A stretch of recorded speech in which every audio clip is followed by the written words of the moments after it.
People who lived in Houston when there were rumors of a Pimp side tape know who was loose. And you know who they're talking about? Drum rolls, please. The one and only Beyonce, supposedly. Who was in this hooker? C tape.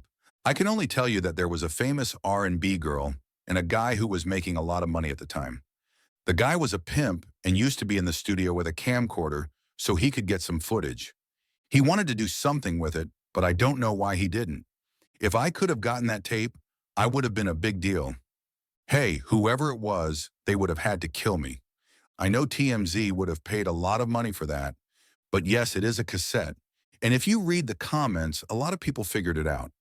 A lot of people worked it out because they knew individuals who were in Houston at the time and know who was a little loose. And that's not even the worst part.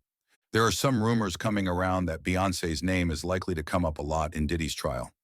The prosecutors are going to show how she supposedly took part in the freak-offs, what she knows about Cassie and girls being sent across borders, what Jay-Z did to cover up their mischief. Everything. Telling Sean Carter you're a piece. You want to go down there and take all the balls from every actual gangster in Houston? And I've heard that Beyonce's very spicy and racy history is going to be placed on blast as well. A lot. She went to the Berklee College of Music, which is very well known. My dear friend Terry Lynn Carrington, who put together Beyonce's whole female band, chose her. Matthew No's goal was to get Beyonce to stop people. You may not have known your daughter very well because she just started all the girls. People have been saying that Beyonce and Jay-Z can't be close friends with Diddy for 20 years.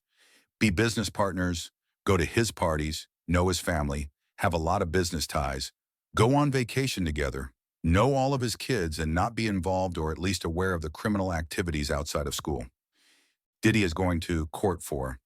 So it wouldn't be surprising if both Jay-Z and Beyonce were called to the stand. The prosecution might mostly focus on the relationship between Diddy and the Carters, but we know how these trials go. They usually dig up skeletons that don't seem to be related just to make a connection. I've heard that the prosecution wants to make Beyonce look like one of the females who was being moved across borders. To do that, they will have to bring up Beyonce's supposed dark past. And I'm talking about everything from when she really started dating Jay-Z, like how old she was at the time, to sexual things she's done with males like freak-offs. That's where the supposed tape from Pimp comes in. Okay, just to give you some context, Pimp signed with Jive Records in 1992 as part of UGK with Bun B. Their first album on a big label was Too Hard to Swallow. Then, in 1994 and 1996, the trio released their second and third major label albums, Super Tight and Ridin' Dirty, both of which made it onto the Billboard 200. The group also. In 2000, they got a lot of notice when Jay-Z's smash song Big Pimpin' reached number 18 on the Billboard Hot 100 and number 1 on the Rhythmic Top 40. After that, they took a break for the first part of the 2000s, during which both members worked on their own music careers.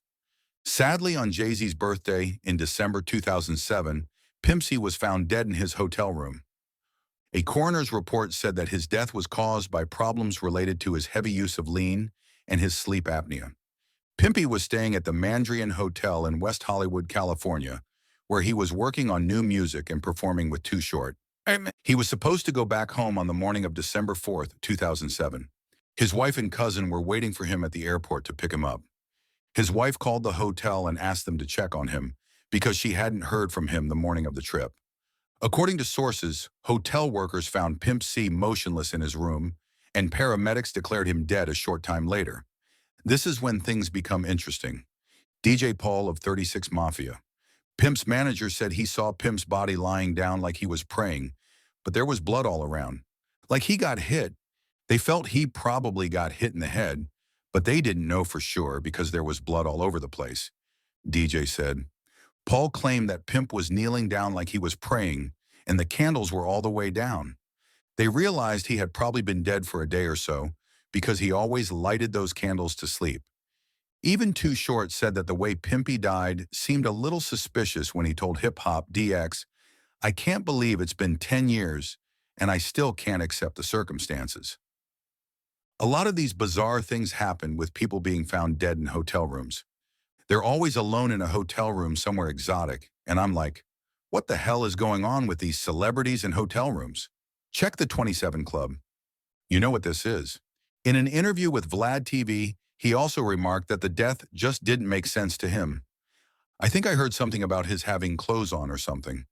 I don't really know if all of this is accurate, but I heard bits of it and I'm like, what? What happened to my man? And then they say the official, it was a mix of some things in the prescription and something else, or something I don't know. But I never really heard anything that would offer me closure. I never really heard anything real or true about what happened to my guy. Let's talk about the Pimp and Beyonce thing now, because this rabbit hole goes really deep. A lot has been stated about what truly happened to Pimpy, including the claim that Jay-Z killed him because he was allegedly involved with Beyonce. But even before that, you should know that Pimpy never liked Jay-Z. I know this because Greg Taylor, a record executive, related a tale on The Art of Dialogue about an embarrassing phone call he had with Jay-Z and Pimp. The narrative goes that Jay-Z contacted Pimp C immediately after the arrangement for him and UGK to work together on Big Pimpin' was made. Unfortunately, the call was on speakerphone, and Pimp C dissed Jay-Z right then and there. We made plans to meet with Dame Dash. So we leave Java and head to the Rock. When I sat down, Dame Dash opened his checkbook and wrote me a check for $1 million, and I was like, whoa. He said, is this for short? He said, no. He said, this is us with UGK. I was like, huh? He said, we on with your boys. That's right. I called Pimp C right away, since all I wanted was 100,000. When Dame cut that million, I contacted Pimp and said, yo, Pimp and Jay were at the house. I could hear a fight or some kind of argument, and I said, calm down, bro. Pimp. I ran up the cord. Bill, they were fighting okay. They were fighting very hard, and I was like, peace, stop what you're doing right now. I told you what was going on with Jamal, where you moved him up in there. I answered, but right now I have a check for $1 million for you. All we wanted was the 100,000. I was thinking, who is that with? I responded, with Rockefeller. He said, what? I said, yeah. He said, I'm watching Dan write out the checkbook. He said, isn't that over there with Jay-Z? I said, yeah. He was like, tell him to take that check and deliver it to Tupac. Hey, mama, he's going to take all my stuff. I was like, what? Pimp turned down $1 million from Jay-Z's label because he felt they would steal it from him. He even told them to send the money to Tupac's mom. Fascinating. What is the link between Jay-Z and Tupac, and why would Pimp advise they should donate the money to Tupac's mom? The point is that Pimp C was very open about what he knew and didn't play the industry game. He called people out, and it didn't matter who you were, Diddy, Jay, or anyone else. And we all know that the industry, especially those like Jay-Z and Diddy, don't like people who tell the truth loudly. And on top of that, there are rumors that he went out with Beyonce and even made a date with her. I don't know what else would have been the perfect recipe to keep him alive. Well, what about that rumored romance with Beyonce? Bum B reportedly told a story about how they were in the studio with Beyonce and Pimp C and Jay-Z called to find out who was there. Then he told all the men, including Pimp C, to leave the room when he found out that Beyonce was wearing a sexy costume. He was like, wait a minute. How many guys?